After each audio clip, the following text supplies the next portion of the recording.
مولانا محمد مولانا محمد علیہ وسلم الصلاۃ والسلام علیک یا رسول اللہ صلی اللہ تعالی علیہ وسلم۔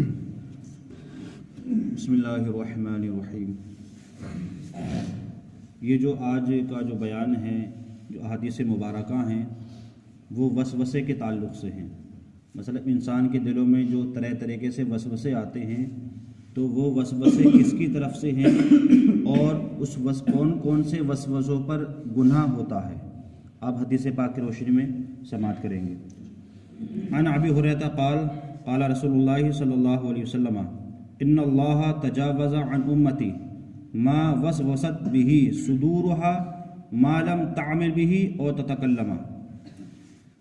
حضرت ابو ہریرہ رضی اللہ تعالیٰ عنہ سے روایت ہے، فرماتے ہیں کہ رسول پاک صلی اللہ علیہ وسلم نے ارشاد فرمایا کہ ان اللہ، بے شک اللہ تعالیٰ میری امت سے جو ان کے دلوں میں جو وسوسے پیدا ہوتے ہیں ان کو درگزر فرمائے گا۔ مطلب دلوں میں جو وسوسے پیدا آتے ہیں طریقے سے شیطان جو ڈالتا ہے، تو اللہ تعالیٰ میری امت سے جو ہے کوئی گناہ نہیں لکھے گا بلکہ درگزر فرما دے۔ کب تک؟ ما لم تعمل به او تتکلم، جب تک جو وسوسہ اس کے دل میں آیا ہے جب تک وہ کر نہ لے یا اس کے بعد کچھ کہہ نہ لے، یا تو کلام کر لے یا کوئی عمل کر لے۔ مثال کے طور پر شیطان نے دل میں یہ وسوسہ ڈالا کہ ہم جو ہے وہ چوری کریں گے، صرف وسوسہ ڈالا لیکن ہم نے چوری نہیں کی، تو یہ کوئی گناہ نہیں ہے۔ ہاں اگر چوری کر لی، اور تعمل کا مطلب یہی ہے کہ چوری کرنا مطلب کام کو کرنا، ایک تو ہے صرف دل میں ارادہ کرنا اور ایک ہوتا ہے اس کام کو کر لینا۔ ہم نے اگر ارادہ کیا جس کو ہم وسوسہ کہتے ہیں تب تک تو گناہ نہیں ہے، لیکن اگر آپ نے اس پر کر لیا تو یہی کیا ہو جائے گا، پھر گناہ ہو جائے گا۔ ایسی ہے او تتکلم، یا کلام کرنا، جیسے آپ نے دل میں یہ آیا کہ میں فلاں شخص کو برا بلا کہوں گا یا گالیاں دوں گا، تو جب تک آپ کے دل میں یہ وسوسہ ہے جب تک کوئی گناہ نہیں ہے۔ تو آپ نے اگر گالیاں دے دی مطلب کلام کر لیا تو کیا ہو جائے گا، گناہ ہو جائے گا۔ تو جب تک ہمارے دلوں میں وسوسے آتے ہیں تو جب تک کوئی گناہ نہیں ہے، جب ہم ان وسوسے جو آتے ہیں ان پر ہم عمل کر لیں یا ان کو کر لیں تب ہمارا کیا ہو جاتا ہے، وہ گناہ لکھا جاتا ہے۔ حدیث پاک ہے، قال جاءنا الناس من اصحاب رسول اللہ صلی اللہ علیہ وسلم الى النبی صلی اللہ علیہ وسلم فسألوه انا نجد في انفسنا ما يتغاضى احدنا او يتكلم به قال او قد وجدتموه قالوا نعم قال ذلك سر ایمان۔ حدیث پاک ہے کہ کچھ صحابی رسول حضور اکرم صلی اللہ علیہ وسلم کی بارگاہ میں حاضر ہوئے صحابہ، اور عرض کی فسالوہ، اور عرض کی یا رسول اللہ انا نجدو فی انفسنا، ہم اپنے دلوں میں جو ہے متغاد ایسے وسوسے پاتے ہیں کہ جن کو بیان کرنا ہم گناہ سمجھتے ہیں۔ مطلب ہمارے دلوں میں ایسے وسوسے آتے ہیں، پیدا ہو جاتے ہیں کہ اگر ہم بیان کریں تو اس کو بیان کرنا ہم گناہ سمجھتے ہیں، اور یہ قدم وہ بھی بیان کرنا۔ قال، تو آپ نے فرمایا او قد وجدتموہ، کہ تم اس کو پاتے ہو؟ قالوا، صحابہ نے کہا نام، ہاں یا رسول اللہ۔ قال، تو آپ نے فرمایا ذاک صحیح ایمان، یہی تو کھلا ہوا ایمان ہے۔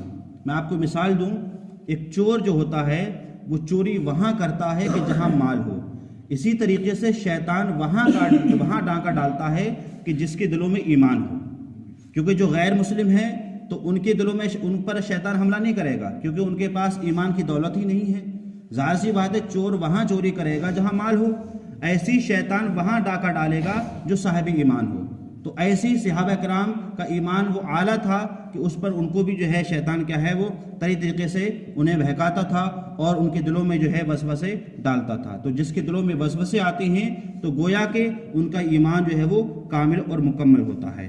حدیث پاک ہے، قال، فرمایا قال رسول اللہ صلی اللہ علیہ وسلم یاتی الشیطان احدکم فیقول من خلق کذا ومن خلق کذا۔ حدیث پاک اللہ کے رسول صلی اللہ علیہ وسلم نے ارشاد فرمایا کہ تم میں سے کسی کے پاس شیطان آتا ہے اور آنے کے بعد کیا کہتا ہے، فیقول، کہتا من خلق کذا، اس چیز کو کس نے پیدا کیا؟ مطلب کوئی کہتا ہے شیطان تمہارے وسوسے میں ڈالتا ہے کہ اس چیز کو کس نے پیدا کیا، تو تم کہتے ہو آسمان، اللہ نے پیدا کیا۔ پھر کہتا ومن خلق کذا، زمین کو کس نے پیدا کیا، آپ کہتے ہو اللہ نے پیدا کیا۔ اس کے بعد شیطان کیا کہتا ہے، حتی یقول من خلق ربک، یہاں تک یہ بتاؤ کہ تمہارے رب کو کس نے پیدا کیا۔ مطلب یہ شیطان کا حملہ ہے کہ اس طریقے سے پہلے سوال کرتا ہے کہ آسمان کو کس نے پیدا کیا، آپ کہیں گے زمین، اللہ نے۔ زمین کو کس نے پیدا کیا، اللہ نے۔ پھر وہ یہ کہتا ہے کہ تمہارے رب کو کس نے پیدا کیا، اس طرح سوال ڈالتا ہے تاکہ انسان کافر ہو جائے، بے ایمان ہو جائے۔ تو میرے آقا نے فرمایا کہ جب ایسا کوئی معاملہ آ جائے، آپ کے دل میں یہ خطرات ہوں کہ اللہ کو کس نے پیدا کیا ہے، تو کیا پڑھنا چاہیے؟ فَإِذَا بَلَغَهُ فَلْيَسْتَعِذْ بِاللَّهِ وَلْيَنْتَهُ۔ جب یہ کنڈیشن آپ کی ہو جائے تو آپ یہ کہو کہ اللہ اعوذ باللہ من الشیطان الرجیم، مطلب کہ میں شیطان مردود سے اللہ کی پناہ مانگتا ہوں، کیونکہ یہ یہاں تک ہی پہنچانا جو ہے وہ شیطان کا کام ہے۔ شیطان چاہتا ہی ہے کہ لوگ بے ایمان ہو جائیں، لوگ گمراہ ہو جائیں، لوگ بددین ہو جائیں، لوگ بدمذہب ہو جائیں، اس کا یہ کام ہے۔ جب ہماری کنڈیشن، ہمارے دل میں یہ خیال ہو جائے کہ آسمان کو اللہ نے پیدا کیا، زمین کو اللہ نے پیدا کیا، ہر چیز کو اللہ نے پیدا کیا، تو آخر اللہ کو کس نے پیدا کیا؟ جب ایسا کوئی مسئلہ آ جائے تو آپ پڑھو اعوذ باللہ، مطلب شیطان آپ پر کیا ہے، حملہ کرنا چاہتا ہے۔ حدیث پاک اللہ کے رسول صلی اللہ علیہ وسلم نے ارشاد فرمایا کہ ما منکم من احد الا وقد وکل به قرینۃ من الجن وقرینۃ من الملائکہ۔ میرے آقا صلی اللہ علیہ وسلم نے ارشاد فرمایا کہ تم میں سے کوئی شخص ایسا نہیں ہے کہ اس کے پاس، مطلب اس کے پاس جو ہے ایک جن کو رکھا جاتا ہے اور فرشتوں میں سے ایک فرشتوں کو رکھا جاتا ہے۔ مطلب یہ ہر انسان کے ساتھ ایک کیا جن، مطلب ایک شیطان ہوتا ہے اور ایک فرشتہ ہوتا ہے۔ اب اس جن کا کام کیا ہے اور اس فرشتے کا کام کیا ہے؟ قالو، صحابہ نے عرض کیا یا رسول اللہ وَإِيَّاكَ یا رسول اللہ، کہ آپ کے پاس بھی ایک شیطان اور ایک جو ہے فرشتہ ہے؟ قال، تو آپ نے فرمایا وَإِيَّايَ، ہاں میرے پاس بھی، وَلَكِنَّ اللَّهَ أَعَانَنِي عَلَيْهِ، لیکن اللہ نے مجھے اس شیطان پر کیا دی، مدد دی، فَأَسْلَمَ، تو میرے پاس جو شیطان تھا وہ کیا لایا، اسلام لے آیا۔ فَلَا يَأْمُرُنِي إِلَّا بِخَيْرٍ، تو وہ مجھے حکم نہیں دیتا ہے مگر خیر کے ساتھ۔ اس حدیث پاک کا مطلب یہ ہے کہ ہر انسان کے ساتھ ایک شیطان ہوتا ہے اور ایک فرشتہ ہوتا ہے۔ شیطان کا کام یہ ہے کہ اس کو بہکانا، اور یہ شیطان جو لگتا ہے انسان کے بالغ ہونے کے بعد لگتا ہے، چاہے مرد ہو چاہے عورت ہو۔ بالغ ہونے کے بعد اس کو جو ہے دینی باتوں سے جو ہے وہ روکتا ہے اور برائیوں کی طرف اس کو لے جاتا ہے، اور ایک فرشتہ ہوتا ہے اس کی حفاظت کے لیے جو اس کو اچھائی کی طرف کیا ہے لے جاتا ہے۔ جیسے آپ نے دیکھا ہوگا کہ جب بچہ پیدا ہوتا ہے تو وہ رونے لگتا ہے، کیوں روتا ہے؟ حدیث پاک میں یہ ہے جیسے ہی بچہ پیدا ہوتا ہے تو شیطان اپنے ہاتھ کا پنجہ اس کے سینے پر جگڑ دیتا ہے، جس کی وجہ سے کہ بچہ رونے لگتا ہے۔ تو اسی وجہ سے حکم یہ ہے کہ بچے کے کان میں فوراً کیا ہے، اذان کہو، تاکہ شیطان کے وسوسے سے اور شیطان کے چنگل سے وہ بچہ کیا رہے، محفوظ رہے۔ اللہ تعالی ہمیں اور آپ کو حدیث پاک سمجھنے کی، اس پر عمل کرنے کی توفیق عطا فرمائے۔